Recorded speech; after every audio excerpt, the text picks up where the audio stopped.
الهروب. في مشهد هروب أحمد زكي من البوليس، وأثناء ما البوليس بيطارده بينط نطة عالية، بس بيبان بوضوح إن اللي بيعمل النطة مش هو أحمد زكي، وإن ده دوبلير.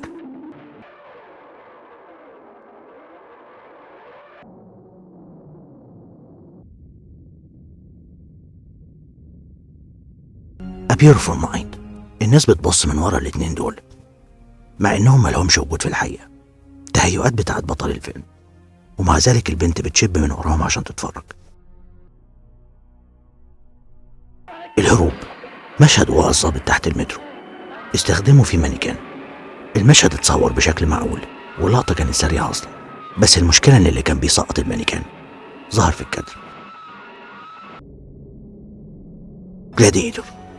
بعد ما بيموت بتقفله عينيه، بس في اللقطة اللي بتجيبها وهي بتقفله عينيه بيبان إن هو بيبربش وإن هو اللي بيقفل عينه بنفسه. جواز في السر. لما الكادر بيوسع المايك بيظهر من تحت،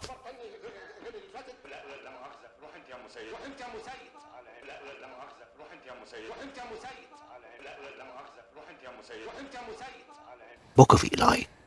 المفروض إن الكتاب ده اللي هو بيحميه طول الفيلم هو الإنجيل مكتوب بالبرايل.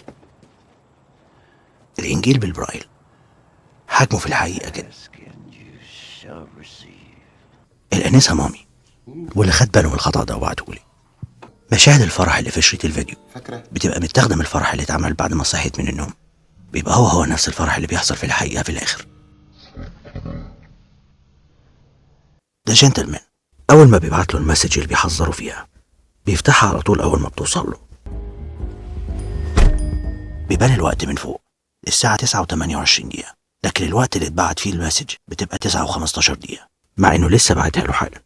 جزيرة الشيطان واللي بعت لي الخطأ ده، العصابة بتخطفهم وبتاخدهم، بس واضح إن هم اللي خطفوهم خلوهم ياخدوا شاور ويغيروا هدومهم، لأن بيبان إن هدومهم بتتغير وبيلبسوا لبس تقيل عشان الدنيا ليل. حرب كرموز واللي بعت لي الخطأ ده علشان يضغطوا عليهم قرروا إن هم يقفلوا عليهم المية، بس هم لسبب ما اكتفوش إن هم يقفلوا المحبس، وقرروا إن هم يحفروا ويكسروا الماسورة، مع إن كده لما المحبس اتقفل ما كانش فيه مية برضه هتخش الاسم.